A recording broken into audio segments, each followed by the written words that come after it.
ఈయన రాసిన విధానం చూడరా. ఇక ఈయనదైతే మునుం పెట్టి రాసిండు. మునుం పెట్టి ఇప్పుడు పేపరు 1 2 3 4 ఇంకా ఉందా 60% పేపరు బండి సంజయ్ టార్గెట్. కేటీఆర్ నడిపించే పేపరు గత వారం రోజులకి వెళ్ళి ఇదే రాస్తా ఉంది, మీరు అందరూ చూస్తున్నారు. అది లోకం మొత్తం కూడా గమనిస్తుంది. ఇప్పుడు మీరు ఒకసారి ఈయన రాసిన విధానాన్ని ఒకసారి మీరు గమనించారు. నన్ను మీరే కాపాడాలి, నన్ను మీరే కాపాడాలని బండి సంజయ్ అంటున్నట. అమిత్ షాతో బండి ప్రత్యేకంగా భేటీ అయినట.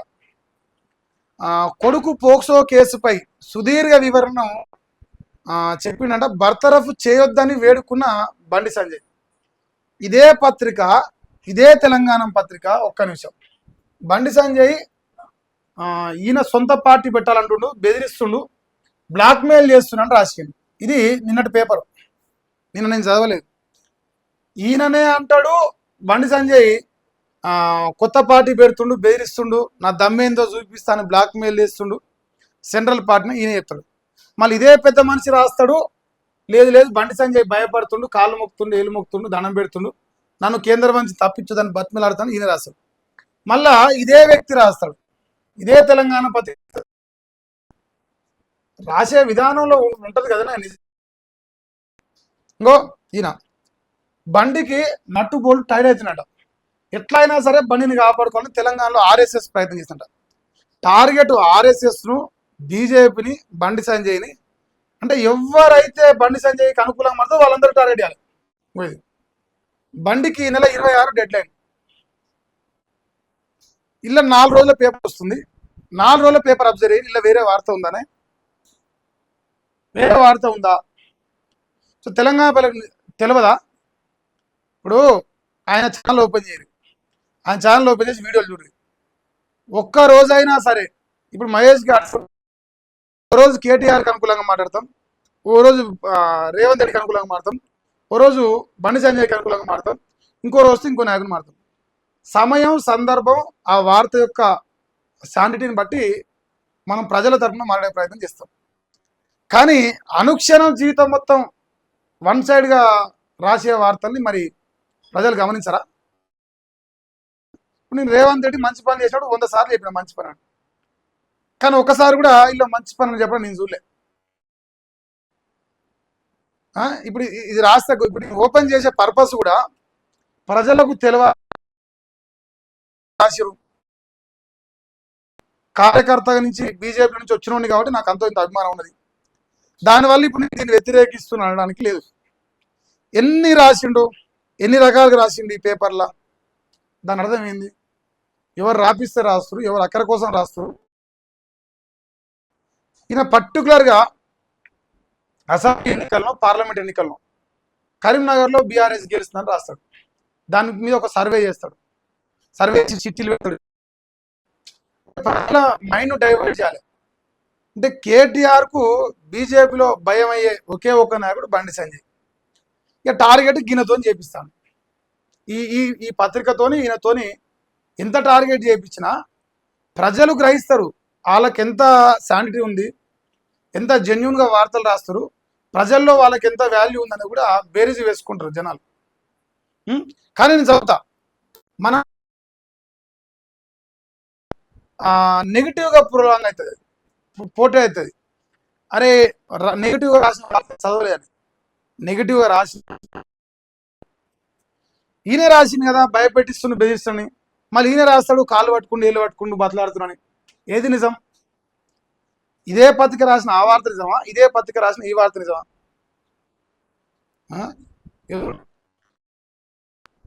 అమిత్ షాతో బండి ప్రత్యేక భేటీ. కొడుకు పోక్సో కేసుపై సుదీర్ఘ వివరణ, బర్తరఫ్ చేయొద్దని వేడుకున్నట. మరి ఒక్కసారికి వదిలిపెట్టాలని వినతి, కేబినెట్ నుంచి తొలగిస్తే తప్పు చేసినట్టు ప్రజల్లోకి వెళ్తుందన్న బండి సంజయ్.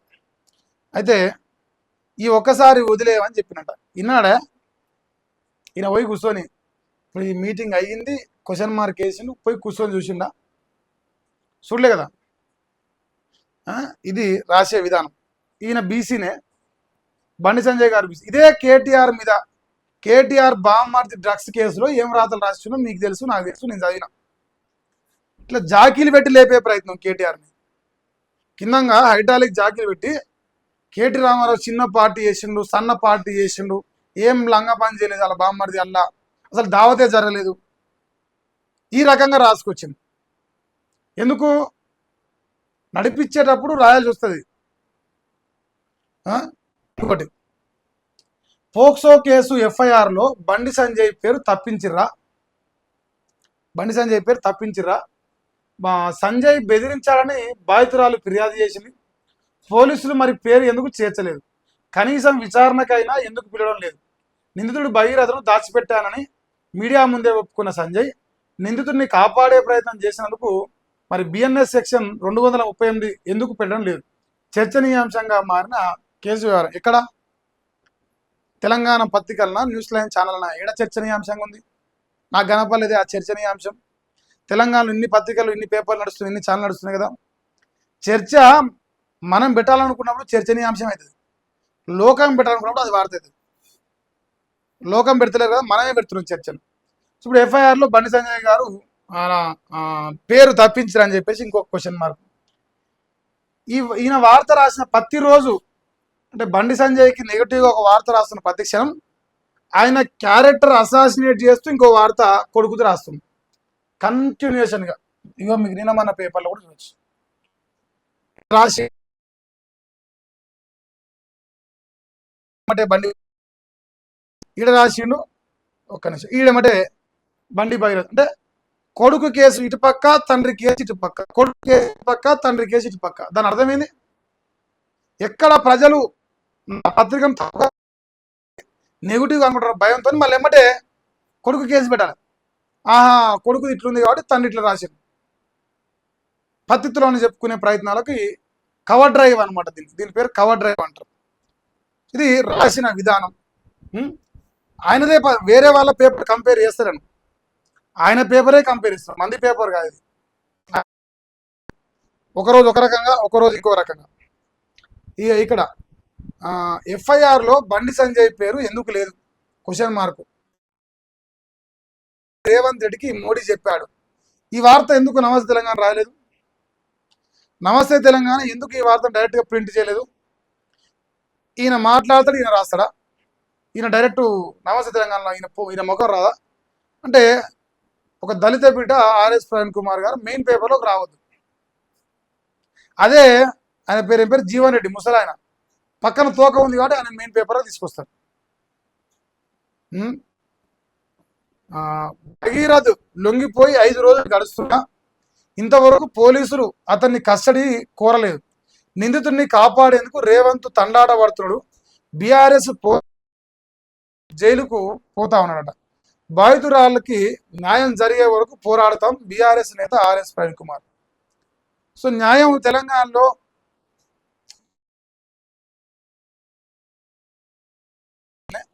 దాంట్లో తప్పు ఎవరిదో తేల్చి ఖచ్చితంగా శిక్ష వేయాలని ఆకాంక్షిస్తా ఉన్నాం. కానీ తెలంగాణలో ఇంకా ఇప్పుడు జైలు పోయిన తర్వాత చట్టం తన పని తాను చేసుకోకపోతే కూడా మా చేతిలోకి తీసుకొని మేమే శిక్షలు వేస్తామనే ఈ లుచ్చ రాజకీయాన్ని బంద్ చేయడానికి కోరుకుంటున్నాం. అంతే, అది ఎవరు చేసిన. ఇక మా రేవంత్ అని కూడా స్పందించినట్టు చూడండి. భగీరథ్ కేసులో మా లోపం లేదు, మేం చేయాల్సినంత చేసినాం, చట్ట ప్రకారమే ముందుకెళ్తాం. ఫిర్యాదు అందిన వెంటనే కేసు పెట్టినాం. ప్రధాని పర్యటన టైంలో ఫిర్యాదు అందిందని విచారణకు 1000 మంది పోలీసులను పంపాలనా, హడావిడి చేసి వాళ్లకు మైలేజ్ ఇవ్వాలనా, విచారణకు రావాలని నిందితుడికి నోటీసులు ఇచ్చినాం. వచ్చేందుకు సమయం అడిగారు, ఇస్తే పారిపోయారు. భగీరథ్ లొంగిపోలేదు, పోలీసులే పట్టుకున్నారు. అప్పా జంక్షన్లో తనిఖీలు చేస్తుంటే దొరికిండు. ఇది Revanth Reddy version. So open విషయం చెప్పిన, నాకున్న సమాచారం, నాకు తెలిసిన విషయం చెప్తా. పోలీసు వాళ్ళు దొరికించుకోలేదే, ఆయన లొంగిపోవాలని ఫిక్స్ అయ్యిండు. బండి సంజయ్ గారు దాన్ని అనుకూలంగా కొడుకుని చెప్పే ప్రయత్నం చేశారు. ఫైనల్గా ఇది అయిండు. కానీ ప్రభుత్వానికి డ్యామేజ్ కాకుండా వాళ్ళు దాన్ని కవర్ డ్రైవ్ చేసుకుంటారు, అది కనిపిస్తుంది ఇక్కడ ఓపెన్గానే. అయితే రేవంత్ అని ఏమంటే నరేంద్ర మోదీ గారి పర్యటన ఉంది, మరి 1000 మంది పోలీసులు పంపించి వాళ్ళందరినీ ఏమైనా హైలైట్ చేయాలన్నా? మాకేం చేతనైతుందో మేము ఏం చేయొచ్చో దాన్ని చేసినాం, మా పని మేము చేసినాం, మా డ్యూటీ మేము చేసినామని చెప్పుకునే ప్రయత్నం చేస్తున్నాడు. బండి సంజయ్ సంబంధించిన విషయంలో కానీ, బండి బహిరంగ విషయం కానీ మా లోపం లేదు, మాకేం సంబంధం లేదు, జనరల్గా అందరికీ ఎట్లా విచారణ జరుగుతుందో గట్లనే చేసినాం అని చెప్పేసి కంక్లూజన్ ఇచ్చేసింది. ఇక ఇంతవరకు ఈ నమస్తే తెలంగాణ కానీ, ఈ తెలంగాణ పత్రిక కానీ టార్గెట్ బండి సంజయ్ పేరుతోని ఇప్పుడు ఎంతసేపు అయింది? 30 నిమిషాలు అయింది. అది ఇంత ఎందుకంత భయం?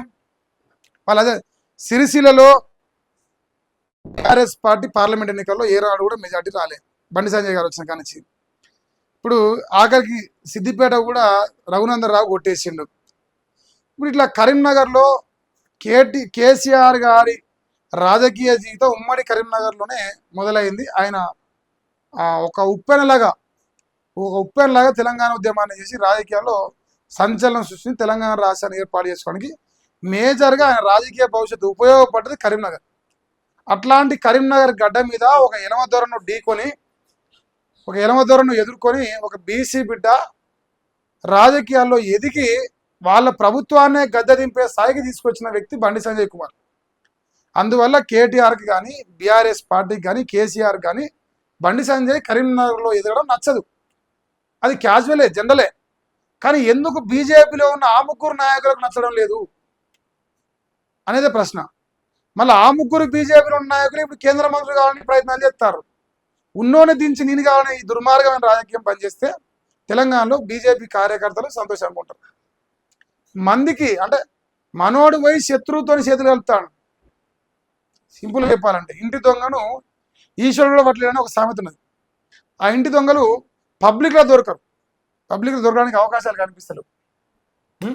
కానీ ఏర్పడుతూనే ఉంటుంది కదా జనాలకి ఏం జరుగుతుంది, ఏం కథ అనేది.